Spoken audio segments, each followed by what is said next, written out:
నేను చెప్పే ప్రతి వాక్యం కూడా దేవునికి, దేవుని పిల్లలకి మధ్యలో పరిశుద్ధాత్మ శక్తి మాత్రమే వారి మధ్య పని చేయాలి.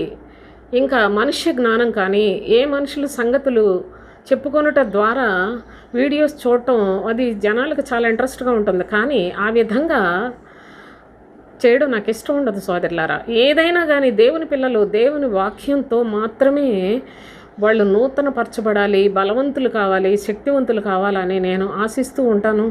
ఎందుకంటే తండ్రి చిత్తం కూడా అదే. మనుష్య జ్ఞానాన్ని భక్తులు ఉపయోగించలేదు కనుక నా సొంత సంగతులు చెప్పినట్లయితే, లేకుంటే నా అనుభవాల్లో కొన్ని, లేకపోతే ఏదైనా కుటుంబంలో కొన్ని అనుభవాలు చెప్తే అవి వినడానికి బాగుంటాయి, కానీ వాటి వల్ల మీకు శక్తి రాదు. అయితే దేవుని యొక్క వాక్యాన్ని ప్రతిదినం కూడా ఏదో ఒక చిన్న వాక్యమైన వారి హృదయంలో నాటబడాలి అన్నంత ఆశగా, వారికి సహాయకంగా ఉండాలి, ఏదో విధంగా ఆత్మకు ఉపయోగకరంగా ఉండాలి అనే విధంగానే నేను ఈ వీడియోస్ చేయటం జరుగుతుంది. కనుక దయచేసి మీరు జాగ్రత్తగా ఈ నిర్లక్ష్య పెట్టకుండా వినండి.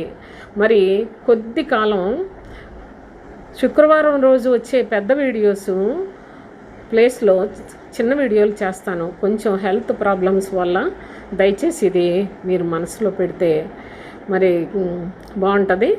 ఎందుకంటే నేను మళ్ళీ కొద్ది దినాలు పోయిన తర్వాత మధ్య మధ్యలో పెద్ద వీడియోస్ పెడుతూనే ఉంటాను. మరి మీరు ఇది ఒకసారి మీకు తెలియచేయాలని ఇది ధర్మంగా భావించి నేను చెప్తున్నాను.